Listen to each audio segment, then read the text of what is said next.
Bonjour mes chers élèves, aujourd'hui encore nous allons voir un exercice sur la continuité. Alors prêtez attention, je lis l'exercice. On considère la fonction numérique f réelle définie par f de x égale sinus de πx sur x moins 1 quand x différent de 1 et f de 1 est égal à a. La question, déterminer la valeur de a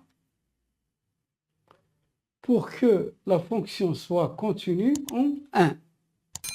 Alors, d'abord, je vous donnerai le rappel d'une fonction continue. F est continue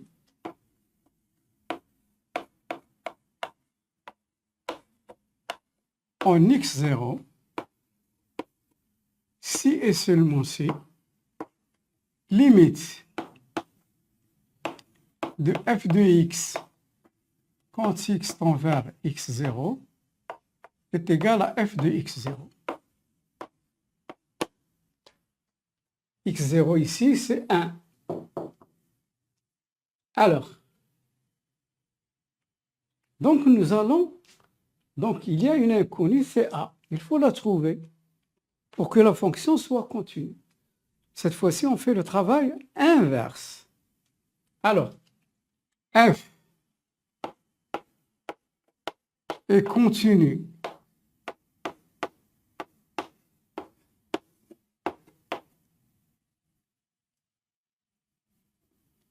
au point 1 si et seulement si limite de f de x quand x tend vers 1 est égal à f de 1. Donc, je dois chercher cette limite. Si je trouve la limite, c'est f de 1. C'est 1. C'est la question. Alors, je vais chercher la limite. Limite de f de x quand x tend vers 1 égale à limite quand x tend vers 1 de la fonction sinus de pi de x sur x moins 1. Comme pour toutes les fonctions, on doit vérifier. Comme je vous ai dit, la limite, en fait, c'est une fonction qui nous permet de trouver les images impossibles, si j'ose dire. Alors, je remplace x tend vers 1. Pi multiplié par x, ça donne pi. Sinus de pi est égal à 0. 1 moins 1, c'est 0. 0 sur 0 forme indéterminé.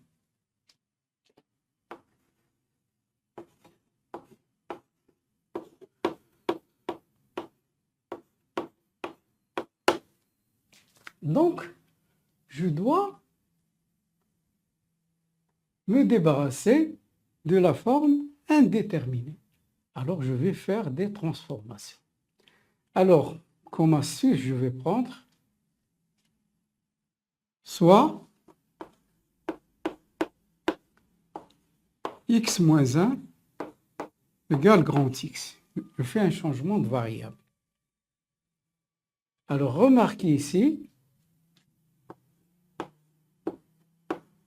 x est égal à x plus 1.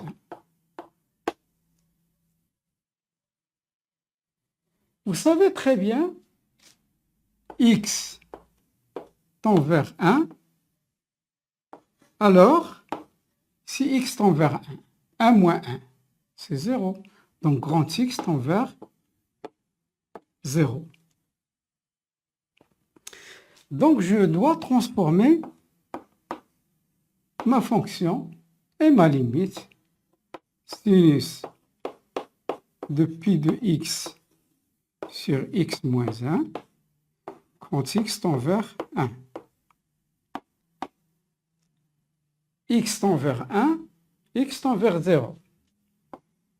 Voilà le premier changement. X tend vers 0. Sinus pi, par quoi devrais-je remplacer x? Remplacer par grand X plus 1. X moins 1, c'est grand X. Alors, je vais essayer de trouver la limite de cette fonction. Limite.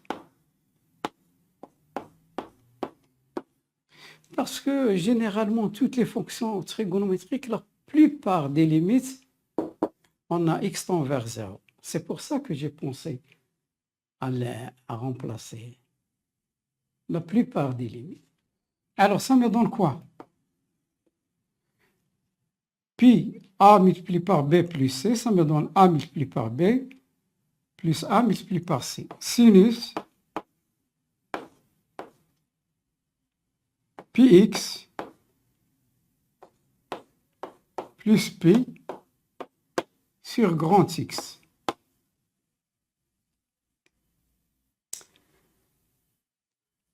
Alors, sinus,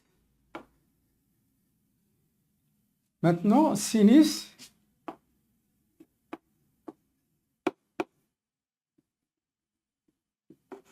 de B plus pi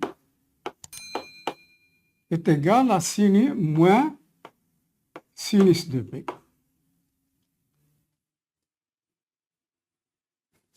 C'est une occasion pour vous faire rappeler le cercle trigonométrique et vous donner quelques conseils à suivre. Regardez un cercle trigonométrique, il comporte deux axes. Son unité, c'est 1. Son sens, c'est dans ce sens. Le sens contraire des aiguilles d'une montre. Ici, c'est l'axe des sinus. Ça, c'est l'axe des cosinus. O, c'est l'origine. Ici, c'est positif. Il y a 4 cadrans. Positif, positif, positif, négatif. Cosinus positif, sinus positif. Deuxième cadran, sinus positif, cosinus négatif. Troisième cadran, cosinus négatif, sinus négatif. Quatrième cadran, cosinus positif, sinus négatif. Maintenant, je veux, oui, ma règle, je veux voir x plus pi.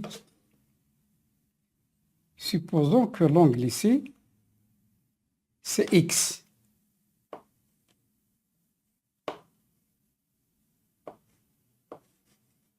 X plus pi. Alors, c'est un angle. Pour x, je vais ajouter pi. Donc cet angle, c'est pi. Pi plus x. Alors, je vais voir, ça donne quoi? Je cherche le sinus, comme ici. Donc, je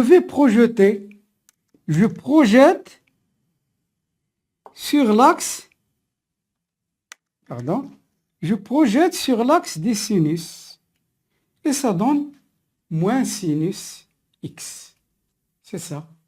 Donc, ça me donne x plus pi, ça donne moins sinus de px. Alors, ça donne limite de moins sinus de px sur x quand x tend vers 0. Alors voilà qu'apparaît une limite usuelle que vous connaissez très bien. Limite de sinus de ax sur x quand x tend vers 0 est égal à a. Il ne faut pas oublier. Le cas particulier, c'est lorsque a est égal à 1. Ça donne sinus x sur x est égal à 1. S'il y a 2, 2x sur x, ça donne 2. Et ainsi de suite. Sinus de racine de 3x sur x, ça donne racine de 3. C'est ça, c'est simple. Donc ça va me donner quoi? D'abord, je vais faire sortir le moins, limite, sinus pi x sur x quand x tend vers 0 est égal moins 1 multiplié par pi. A ici c'est pi. Donc ça me donne moins pi.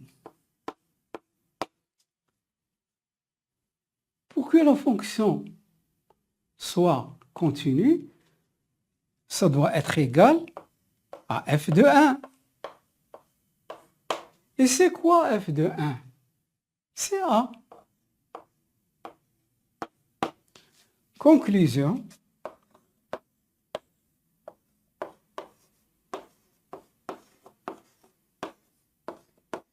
F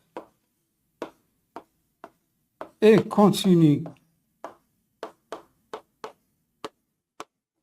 en A est continu en 1 plutôt, si et seulement si A est égal à moins pi.